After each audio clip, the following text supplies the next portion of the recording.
Nosso tema de hoje será um apelo ao contentamento. Leamos juntos com muita alegria. Alegrai-vos sempre no Senhor. Outra vez digo, alegrai-vos. Seja a vossa moderação conhecida de todos os homens. Perto está o Senhor. Não andeis ansiosos de coisa alguma. Em tudo, porém, sejam conhecidas diante de Deus as vossas petições, pela oração e pela súplica, com ações de graças.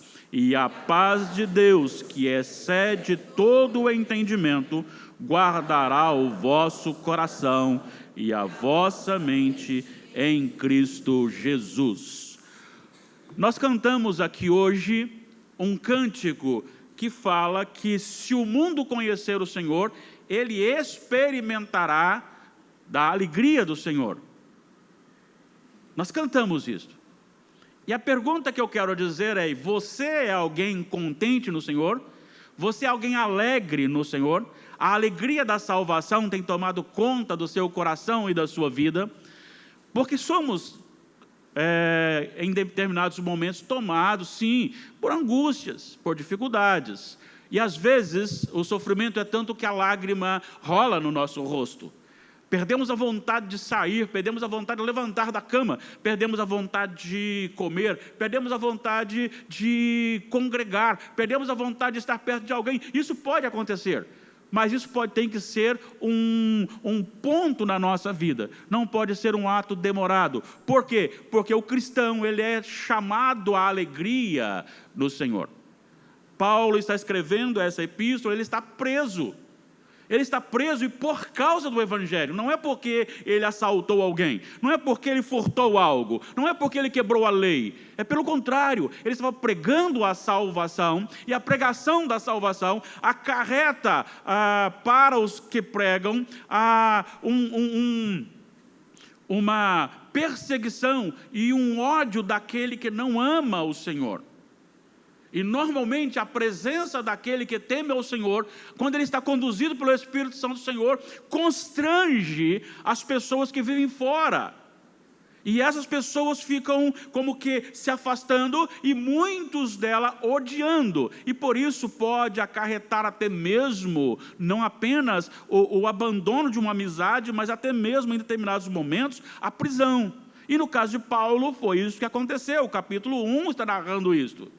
E ele fala que está preso não é porque as autoridades querem, mas é porque é propósito do Senhor. Ele entende que há um propósito de Deus ali, naquela prisão, para que os da guarda da casa de César também pudessem ouvir o Evangelho. Eu tenho frisado isto porque a prisão se dava, ele estava em prisão domiciliar, mas acorrentado a um soldado. E os turnos eram de 6 em 6 horas. Eu imagino como Paulo aproveitou essa oportunidade, e talvez quando ele estivesse escrevendo isso, ele estivesse justamente pensando, porque o soldado do lado dele não podia correr, não podia ir embora, até porque estava acorrentado a ele. Ele podia então proclamar Jesus Cristo como Senhor e Salvador, e possivelmente por causa dessas pregações, em Romanos capítulo 16, ele termina dizendo: saúda-vos os da casa de César. Possivelmente pessoas se converteram naquele episódio aqui da prisão. Ele está preso, mas ele tem uma igreja que está triste. Essa igreja está em oração, mas a igreja está entristecida, tem algo acontecendo. E por isso essa epístola, contendo 4 capítulos apenas, eles são usados para enfatizar um chamado à alegria, para que o povo possa se alegrar, mas não é qualquer alegria, é uma alegria diferenciada, uma alegria que está acima das circunstâncias. E por isso as palavras alegrai-vos, jubilai-vos, ou coisa do tipo relacionada à alegria, aparece nesta versão que usamos aqui, nos 4 capítulos, por 16 vezes. E a expressão no Senhor, nesta edição que estamos usando aqui, aparece 9 vezes. Então fica clara a mensagem central, é um chamado ao contentamento, é um chamado à alegria, embora haja circunstâncias e essas adversidades sejam suficientes para deixar alguém triste, mas ele diz, há algo superior a isto, por isso ele faz um apelo ao contentamento, e é isso que eu quero fazer hoje aqui com você, relembrando esse texto e aplicando-o à nossa vida. O contexto aqui imediato, anterior, é uma confusão entre duas irmãs. Se você olhar capítulo 4, versículo 2, rogo a Evódia e rogo a Sintique, pensem concordemente no Senhor. Havia algo que estava separando as duas, algo que estava trazendo uma discórdia, algo que estava trazendo, não sei, uma competição, não sei o que era, mas algo estava acontecendo no seio da igreja, e isso estava tirando, isso estava promovendo tristeza na igreja. Por isso ele roga ao fiel companheiro, no versículo 3, de julgo, também peço que auxilies, pois juntas esforçaram comigo no Evangelho, também com Clemente e com os demais cooperadores meus, cujos nomes encontro no livro da vida. Então ele diz assim, alguém ajude aí, alguém trabalhe isso, alguém tente trazê-las de volta ao convívio, porque elas precisam entender, vocês precisam entender, todos precisam entender que, em primeiro lugar, a alegria do cristão não está fundamentada nas circunstâncias nem no querer, mas no Senhor. Olha só o que ele diz no versículo 4, alegrai-vos sempre no Senhor, outra vez vos digo, alegrai-vos. Eu quero destacar aqui, porque o mundo também oferece alegria. Às vezes vemos pessoas que passam a noite toda embriagando-se, conversando sobre muitos assuntos e com alegria no coração. Às vezes vemos torcidas de futebol que no dia que o seu time está ganhando, vibram, gritam, cantam e louvam os seus ídolos jogadores, a ponto de ensurdecer quem está passando por perto. Tal é a alegria.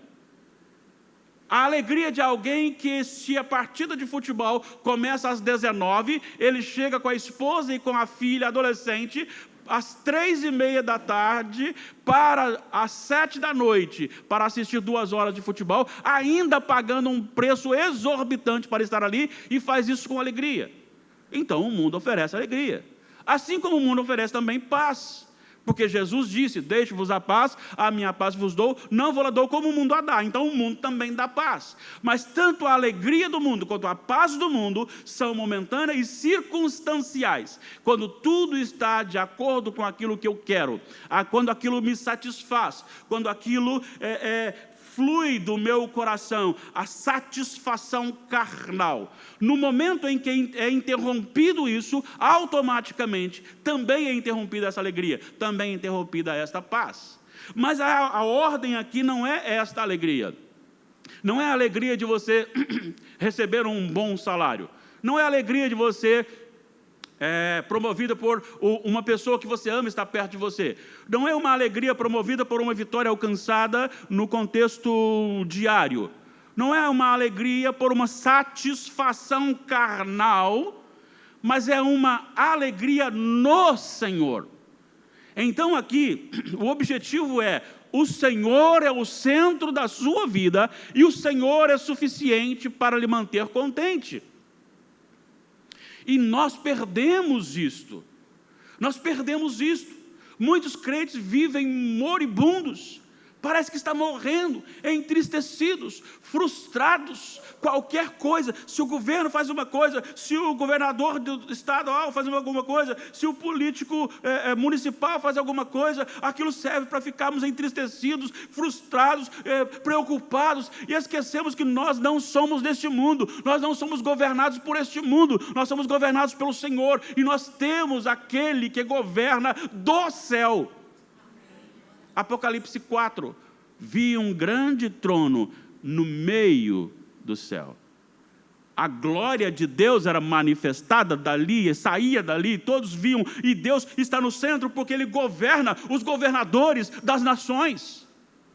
Não interessa se o governo que está lá é contra Deus, Não importa se ele zomba de Deus, ele está nas mãos de Deus, o nosso Deus, o Senhor em quem nós temos a nossa alegria. Ele governa o Brasil, ele governa as demais nações, ele governa todos os governadores. Do Senhor é o reino.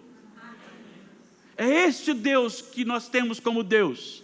É esse Senhor que nós temos como Senhor. E se nós temos o Senhor que governa acima dos governantes, então nós não precisamos ficar preocupados, nós precisamos nos alegrar nele, porque a nossa caminhada está segura. A nossa caminhada está segura. E nesta caminhada, a nossa alegria está no Senhor, por dois fatores, entre outros, que eu quero destacar. Primeiro, ele cuida, ele zela, ele assiste os seus filhos com disciplina e aperfeiçoamento.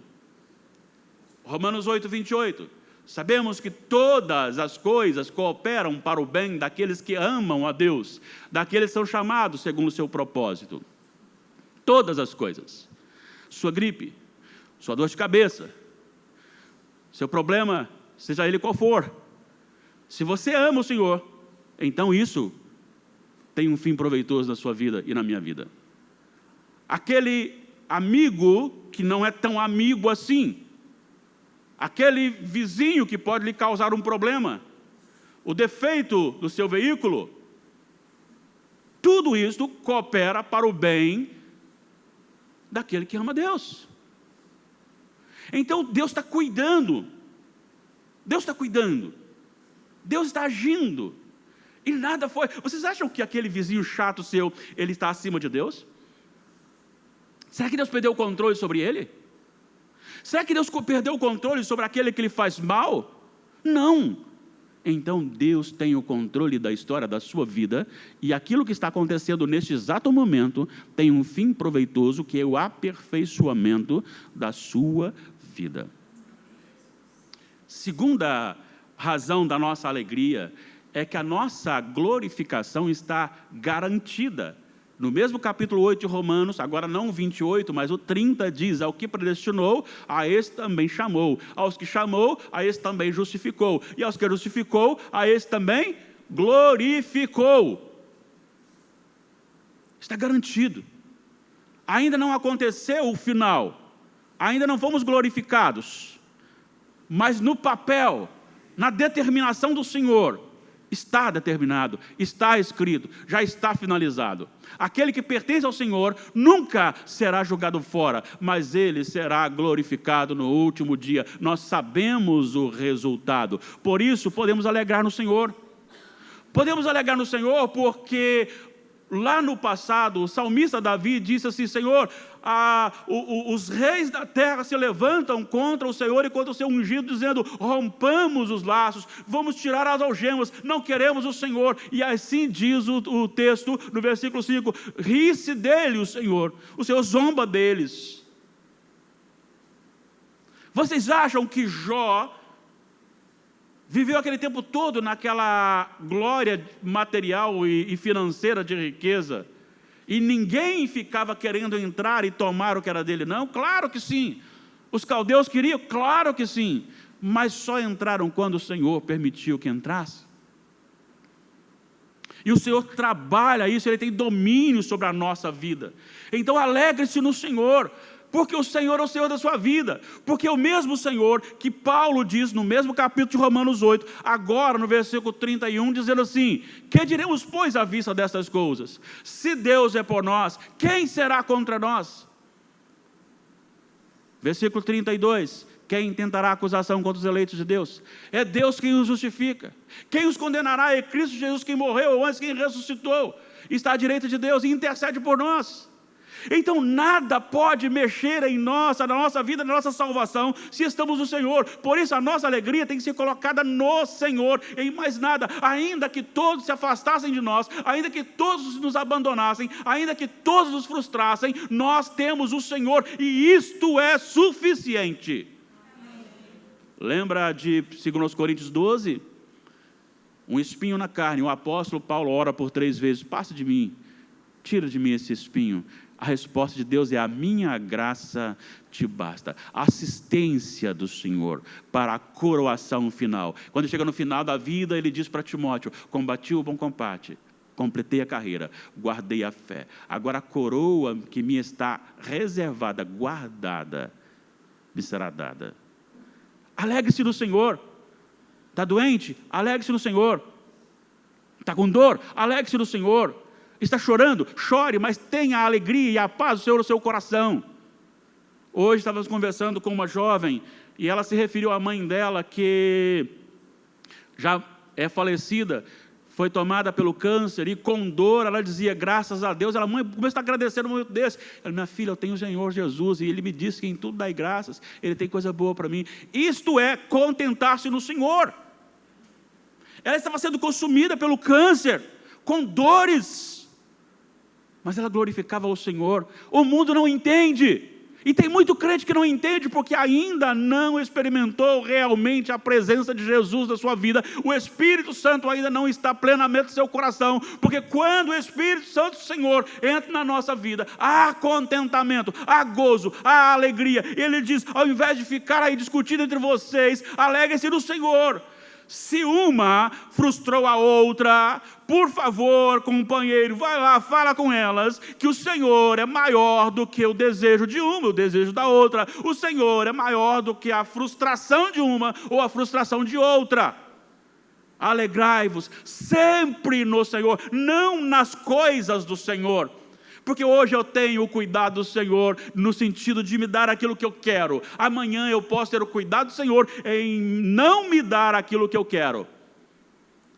Mas quando eu estou no Senhor, a minha alegria continua sempre. Então a primeira lição que aprendemos é, lance toda a sua alegria no Senhor, fundamente a sua alegria no Senhor. Seja contente, apesar das adversidades. A segunda lição que encontramos aqui é que quando você faz isso, lançar no Senhor a sua alegria, o seu contentamento, você exercerá, viverá comportalmente, viverá na presença do Senhor com alegria, comportalmente. Mais ou menos isso, quase isto. Fica por conta de vocês o restante. Comportamentalmente. Era só uma reflexão para... Você vai ter uma vida diferenciada, porque olha o versículo 5. Seja a vossa moderação conhecida dos homens, de todos os homens, perto está o Senhor. A moderação aqui você pode também trabalhar como o altruísmo. Quando você contenta no Senhor, você não é egoísta. Você não é rancoroso. E se você for grosseiro, você se arrepende, porque você não vai ser grosseiro. Você vai se comportar como alguém que está para servir. Já perceberam uma coisa, que a igreja hoje, a igreja crente hoje precisa de conversão, porque a igreja crente convida você para vir para ser servido. Ah, vai lá, que lá é tão bom. Vai lá porque lá fulano é tão bom. Vai lá porque o fulano é tão bom. E a gente vem para ser amado, enquanto o reino de Deus é chamado para arrepender do seu pecado, venha para o Senhor e ame o seu próximo. A grande questão aqui é, este contentamento no Senhor, ele está acima da minha frustração e me conduzirá a um comportamento altruísta, moderado. E isto por uma coisa, a convicção de que o Senhor está presente. Alegrai-vos sempre no Senhor. Perto está o Senhor, Ele habita o nosso coração. Trabalhar perto do patrão é mais difícil. Servir perto do Senhor é mais responsabilidade, porque Ele está perto para correção no momento certo. E Ele prometeu, eis que estou convosco todos os dias, até a consumação do século. Então, olhando o temor que você tem pelo Senhor, você vai viver moderadamente. Você vai se relacionar, não negociando a verdade. E é aí que entra uma coisa que eu preciso falar para vocês. Às vezes nos enganamos pensando que o bom é aquele que concorda com todos. Hein? Aí alguém chega e diz assim, Jesus é o Salvador. Ah, pois é, Jesus é o Salvador. Aí outro, não é, pois é, não é. Não é assim. É aquele que é capaz de levar a mensagem na sua integralidade. vai falar com amor, vai falar moderadamente, mas vai falar a verdade. Meu irmão, você está sumido. Meu irmão, você está em pecado. Meu irmão, se você não se arrepender, você vai para o inferno. Tem muitas pessoas que criaram um Jesus diferente, que não é o da Bíblia. Tem muitas pessoas pensando que o Jesus tem um amor tão espetacular que este Deus do livro de Isaías, lido aqui pelo presbítero Odair, ele já não existe mais. Que no final vai salvar todo mundo, porque ele ama todo mundo. Ah, mas ele recebeu a mulher prostituta, a mulher de adultério, e não a condenou. Não a condenou porque não era tempo de condenação. Mas ele falou para ela, vai, não peques mais. Porque se ela for continuar pecando, e ela morrer no pecado, ela está condenada. É isso, a mensagem é esta.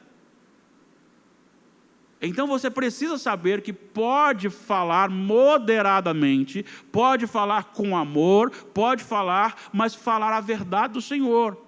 Então você vive esta verdade. Eu convivo com alguém que está em pecado, estou convivendo, mas eu não posso dizer, está tudo bem. Se você continuar assim, está tudo bem. Não, não está tudo bem. Espiritualmente, não. Então eu preciso saber que eu tenho o Senhor presente em minha vida e Ele precisa ser glorificado na minha vida. Qual a razão para a gente pregar o Evangelho para o outro? É amor à pessoa? Sim, pode ser, mas não é primário. Não é o essencial. O essencial é que o nome do Senhor seja glorificado naquela vida. Tem a ver com a glória de Deus e não só com a salvação da pessoa. O que eu preciso desejar ardentemente é que todos que aqui estão nesta noite, e você que me ouve também, de onde você está, que a nossa vida, do jeito que nós passaremos a viver agora, seja tão íntima de Deus, que Deus será glorificado em cada decisão que tomarmos. E quando dissermos não ao pecado, não é para ir para o céu, mas é para Deus seja glorificado em nós. Quando Deus nos predestinou, nos elegeu e nos predestinou em adoção, Ele fez isso para que a glória dEle fosse glorificada. Então, à medida que eu vivo moderadamente, sem nenhum desejo próprio, egoísta, quando eu vivo então para o outro, servindo ao outro, independentemente se ele mereça ou não, se eu me relaciono com o outro a ponto de, quando eu ofender, pedir perdão, e quando for ofendido, perdoar, quando eu me relaciono com o outro, reconhecendo a minha limitação e lançando a minha limitação no Senhor, Ele é glorificado. É por isso que Jesus ensinou a primeira petição da oração modelo. Ele disse, Pai nosso que estás nos céus, santificado seja o teu nome. Ele está dizendo o seguinte, o mais importante não é você e eu que estamos aqui, nesta congregação hoje, mas é se aqui o Senhor está sendo glorificado. Esta é a principal razão. Então, viver moderadamente para a glória de Deus. Agora, veja bem, eu lanço no Senhor toda a minha alegria, eu tenho uma vida transformada, vivendo com moderação, com altruísmo, porque o Senhor está próximo, você está dentro em mim. Agora ele vai dizer o seguinte, ao contrário disso, não andeis ansiosos. Vejam bem, olha a coerência do texto. Você tem o Senhor como seu Senhor. Quem é o Senhor? É aquele que diz assim, haja e ouve. É aquele que diz assim, agora quem vai ser eleito é o presidente fulano de tal, e ele vai. Agora eu vou tirar, vou colocar outro, e ele vai. E coloca esse, e coloca aquele outro, e dá a vida, e tira a vida. É esse Senhor que governa todas as coisas. É esse Senhor que governa o céu. É esse Senhor que governa a terra. É esse Senhor que governa o vento. É esse Senhor que governa os trovões. É esse Senhor que governa os relâmpagos. É esse Senhor que governa a chuva. É esse Senhor que governa a sequidão, o estio ou a abundância de chuva. É o Senhor que governa tudo. É o Senhor que mantém a nossa vida. E se eu estou nesse Senhor, então agora vivendo, lançando nele toda a minha vida com alegria, e então vivendo para a glória do Senhor, não tem razão de viver ansioso. Mas isso acontece. Tem alguém aqui, por acaso, que nunca passou por uma ansiedade? Por favor, se tiver, nos ensine a não ter nenhuma ansiedade. Eu não tenho uma. Eu tenho 2, 3, 5, 10 às vezes. Só que ele está dizendo o seguinte: quando você tiver ansiedade, o que você faz? Olha só o que ele diz: lance-as no Senhor. Faça isso com oração. A oração é um santo remédio para conter a ansiedade. A oração é um santo remédio. E talvez você vá orar assim: Senhor, eu me alegro em Ti, mas ainda assim estou preocupado com alguma coisa aqui, me ajuda. Olha só o que ele diz: não andeis ansiosos de coisa alguma. Versículo 6. Em tudo, porém, sejam conhecidas diante de Deus as vossas petições, pela oração e pela súplica, com ações de graças. Eu gosto dessa expressão ações de graças, porque não são apenas palavras, são ações. Ações de graça. Se eu tenho que agradecer ao Senhor, então significa que o Senhor me dá coisas. E se o Senhor me dá coisas, Ele que é o Senhor de tudo, por que eu devo ficar ansioso? Então eu conto para o Senhor as minhas limitações. Lançar a confiança no Senhor, viver com moderação, não significa perfeição de vida. Mas quando ela surge, quando as imperfeições se manifestam, lance-as no Senhor, converse com o Senhor.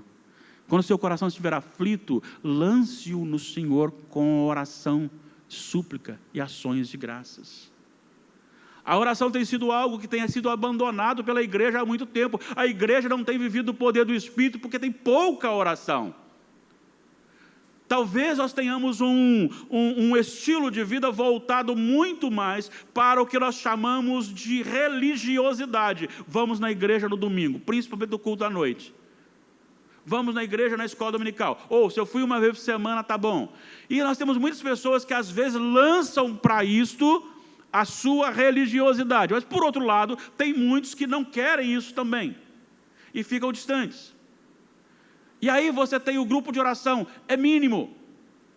E o grupo de oração na igreja mínimo revela que nós também somos fracos na oração em casa. Agora, como nós podemos ter poder de vida no Espírito Santo se nós não temos intimidade com o Senhor na relação de oração e palavra? A oração é algo que tem que ser constante na nossa vida. Do dia 22 eu preguei um sermão muito angustiado aqui, chamando a igreja à alegria do Senhor também, mas me chamou muita atenção, porque de repente aquele que está perto de mim, que está caminhando por inferno, está indo sem ouvir de Jesus, e eu estou ali perto, não tenho falado para ele. E lembre-se de uma coisa: não é a sua idade que determina o seu encontro com Jesus, no sentido de morte. Não é uma enfermidade que determina isso, mas é o dia do Senhor. E você pode estar aqui agora, e ao sair daqui, você já pode ser levado para o hospital, e quem sabe, amanhã ser um sepultamento. Pode ser para você, pode ser para mim. E agora? Em que lugar você está? Como está a sua vida com Jesus? Então a gente precisa ter um relacionamento íntimo com o Senhor, no sentido de dependência da oração. Só que a oração, ela não é como a pregação, que eu estou aqui e todo mundo está me vendo. Oh, o pastor está pregando. A oração sou eu e o meu Senhor. É eu que estou lá, quem sabe no meu quarto, quem sabe na minha sala, sozinho, não tem ninguém me vendo, ninguém vai me aplaudir, é eu e o Senhor mesmo. E não tem como falar para ele assim: Senhor, eu estou muito feliz hoje, se eu estou triste. Ele sabe, ele som do coração. Aquele que não ora não tem poder, e se a igreja não acordar para a oração, ela não terá poder, e se você não acordar para a oração, você vai viver ansioso. Então é necessário que a oração seja desenvolvida na nossa vida com um propósito de intimidade com o Senhor. Pense nisso. A sua alegria no Senhor depende da sua oração ao Senhor também. Porque a ansiedade vem, lance-a, conte-a, fale para o Senhor: eu estou ansioso, eu estou com problema, eu estou com dificuldade, venha ao meu socorro. Quantas vezes nós fazemos isto e imediatamente a resposta chega? Às vezes não, às vezes demora. Ele vai trabalhando o nosso caráter. A oração é algo que tem que estar no nosso coração constantemente. A oração não deve ser algo obrigatório no sentido de religiosidade, mas deve ser algo espontâneo, com disciplina.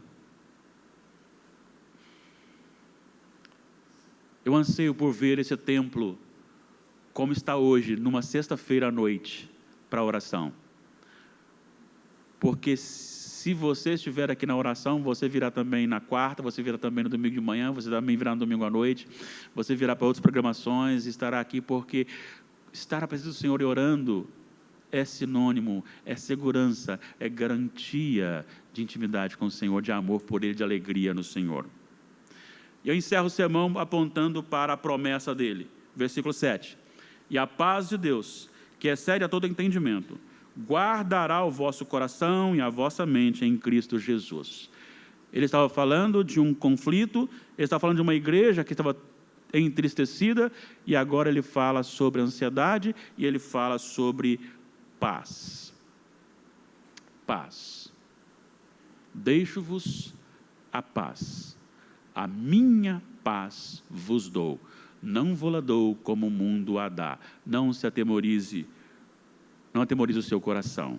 Veja bem, quando você olha a expressão deixo e a paz de Deus, não é a paz do mundo, continua a paz de Deus.